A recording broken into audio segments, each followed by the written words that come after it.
there are different ways to get people in the door that can be tied to other procedures at different parts of the year. So like if you're doing traditional metal orthodontics, like offering free whitening at the end of it can be a nice incentive. I literally was asking the doctors like, wait. You guys said the patients won't value you, but you seem to value the companies that are giving you coupons and discounts and free stuff. And I don't know you and the 4 other dentists that are showing up on the page. Why should I reach out to you? And it's not going to be because you use zirconia this or because it's full implant supported versus all on whatever. Like patients don't know what that means. So they're trying to get a hold of something they can understand, which is typically $1.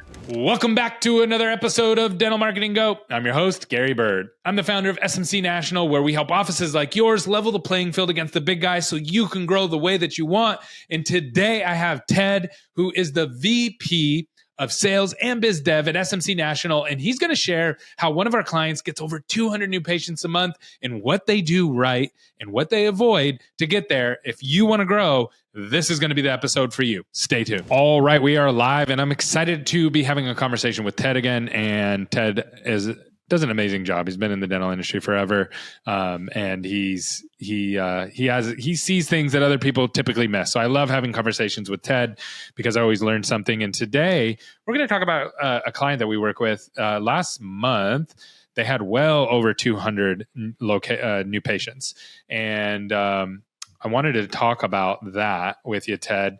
I wanted to talk about kind of how they're able to do that. And I mean, everybody wants to do that, right? Everybody's always like, yeah, give me 1 million new patients. But you and I both know that that's not possible. But maybe we can start talking through some of the things that actually make this practice successful. Yeah, absolutely. I mean, one that immediately jumps out to me is the way that they use specials.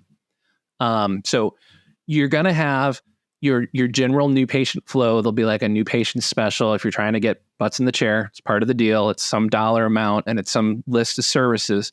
But what you often see is the mistake then, and I've seen this in other practices, is where they then try to create a special for every other service they provide. Yeah. That's a huge mistake. Exactly. And so like some of the more high value, the treatment, like dental implants, for example, or something like that, it may not make sense to jump straight into like, hey, here's how much a dental implant costs. Like, come talk to us Tuesday, and that's your special. As opposed to playing to the psyche, knowing that, hey, patients are going to be kind of afraid of this. So rather than just jumping in directly to a special, taking them to like a learning center page, keeping it as part of the specials, but it's almost more educational and tries to do more hand-holding than strictly, hey, here's the dollar amount, take it or leave it.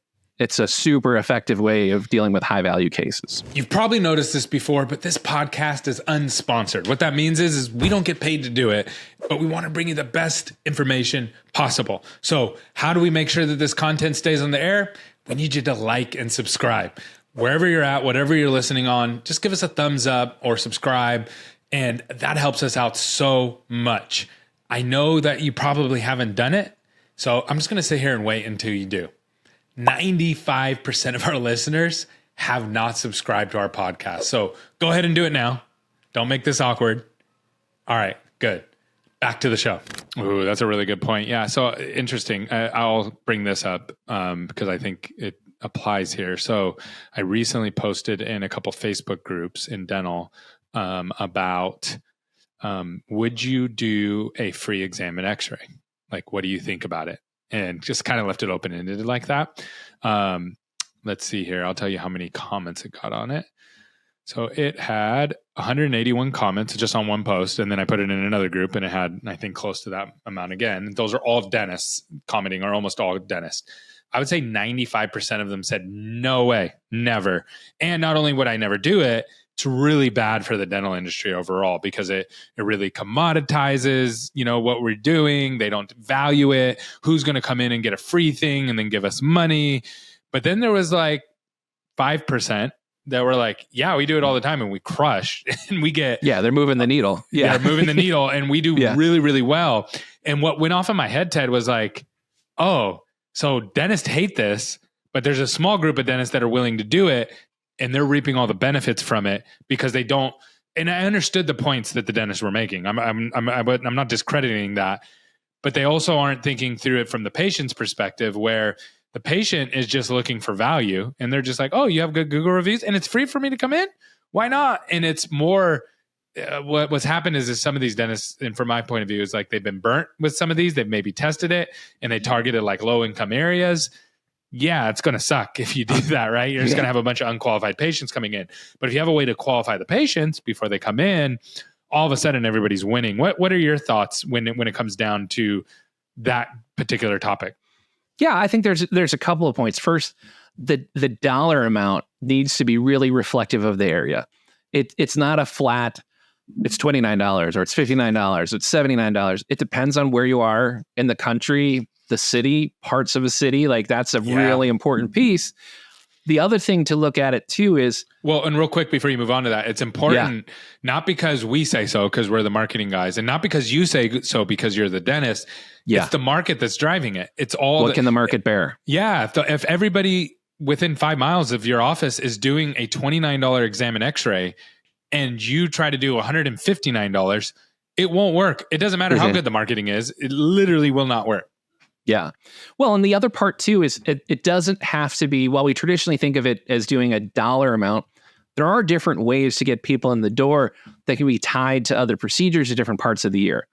So like if you're doing traditional metal orthodontics, like offering free whitening at the end of it can be a nice incentive because it's hard for your kids to keep their teeth clean on that. Or, running specials around creating like, sports mouth guards, which a lot of offices will do, doing that closer to football season and the start of high school, things like that. There's different ways to incentivize people. And I know, we always want to keep medical and dental as a higher, it's a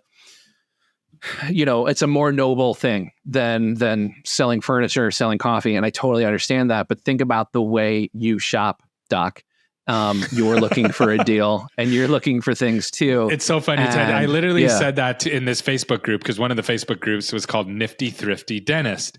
And what they do is they post coupons in there all the time and free stuff all the time. So I literally was asking the doctors like, wait. You guys said that the patients won't value you, but you seem to value the companies that are giving you coupons and discounts and free stuff. Yeah. I have a lot of dentists that ask me for a discount.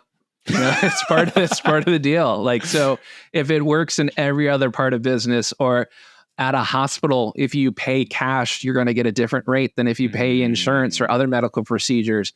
Membership plans, there's different ways to tackle this. But if all things are being equal and I don't know you and the 4 other dentists that are showing up on the page, why should I reach out to you? And it's not going to be because you use zirconia this or because it's full implant supported versus all on whatever. Like patients don't know what that means. So they're trying to get a hold of something they can understand, which is typically $1. Yeah. And so, and what the best way to wrap your head around this, if you're a doctor and you're trying to figure this out, is kind of step away from the doctor hat for a minute and step into the consumer point of view. In the consumer, it's very, very straightforward. If everybody else in the market is doing it for $99 and you're doing it for $200, you're just greedy. That's how they view it. They don't look at the other doctors as cheap. Now, doctors view it that way. These guys are cheap and they don't do good dentistry, but the patient has no idea about any of that. And then, so what I tell people is like, you're actually setting, if what you're saying is true, that these other doctors are not doing a good job, you're actually letting them walk into that because you're not pricing things appropriately. And here's the best part. You can be in the top 1% for all your other procedures because you can't really Google search. It's really hard to find pricing on like a root canal. Maybe you can find it here and there, but it's really hard to find on like multi-implant with bone grafting, like the real price. I know some people are like, I had one doctor tell me, I do free implants, but then charge a lot for the crown and the abutment. That's just showmanship, right? But I mean, the actual price on 3 implants, you can't typically go find that. And so they don't have anything to really compare it against. So you can charge the most for those. You just have to be competitive on your exam and x-ray, your cleaning, and your consultation, right? Right. Yeah. Nobody's asking you to be the loss leader. It also comes down to tracking because, there's a lot of times, regardless, even if you're not doing a new patient special, heck, you may lose money the first time on a patient with insurance if they come in. But if you're not tracking correctly and are able to monetize how valuable a patient is over time, because that's the goal here, not to get them in for the one trip, but to get them to come back to the next appointment, for then to be able to present these other treatments, that's where you really start to see the lifetime value of a patient. And it's hard. I get that when you're measuring things in a business, you want to say, okay, how much did I spend versus how much did I get? But these aren't one-time sales if done correctly. Like how often do you buy a car is very different than how often you should be going to a dentist. Yep, exactly. It's closer to oil changes that you go back to the same oil change over and over and over again. Not that I'm saying a dentist is the same as a mechanic. They're not. They're totally different. But the consumer habit is very similar, where it's like, if you keep going back to the same oil change over and over and over again, it's just a matter of time until they get the opportunity at the work on your car. Yeah. And I probably came there through a coupon the first time. Yeah. That's exactly. like honestly how it works. So it's the new patient special. It's the oil change coupon. It's how it starts on, there has to be some incentive for me to look at your product and offering. Okay, so I think this is like tip of the spear. So we're talking about how does this practice get over 200 new patients a month? And the tip of the spear is like their marketing and they got the right call to actions. Anything else that you think we should talk about that it would be benefit the listeners to kind of understand this kind of mindset to have like a super GP office? Yeah, I think the way that they convert.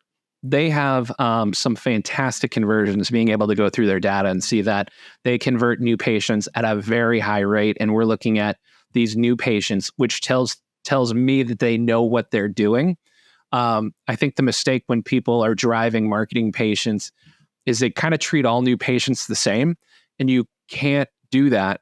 A referral is very different than a drive-by who's there for convenience every day versus a digital marketing lead, which was looking for a specific time and you fit the bill and were able to come in.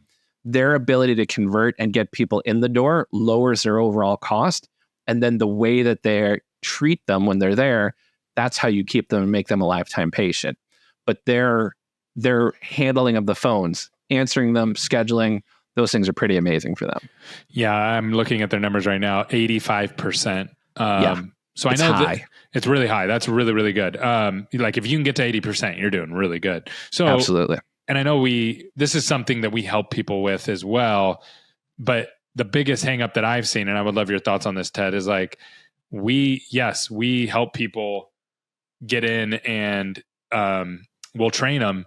But the biggest hang up I see is how do you get your team to buy in on that? Or how do you get the dentist to help you get your team bought in on that? Because it really starts from the top down. Absolutely.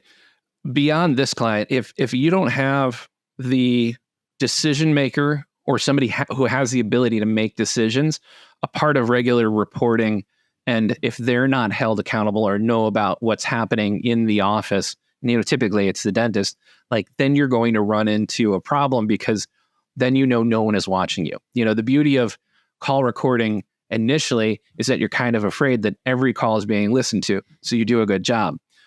But if nothing happens with the results, it's like if we're just screaming into the wind about like Gary shouldn't cover Tuesdays anymore at lunch because he's terrible on the phone, and we keep saying that over and over and over again, nobody does anything about it. It's like, well, at what point then is it stop being valuable information? So using data and using that accountability, like it's not just call recording, it's not just scripting, it's doing something with the results of it.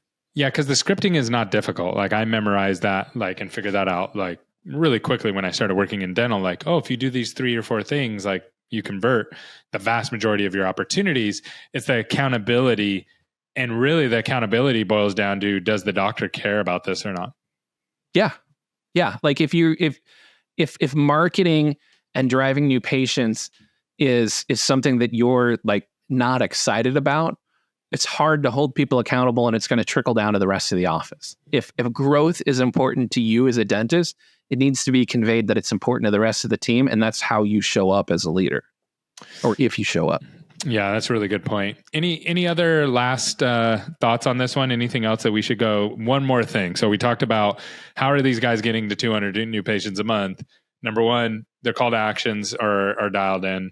Number two, their team converts. I think that's huge. Any last point, or do you think those are the two main things?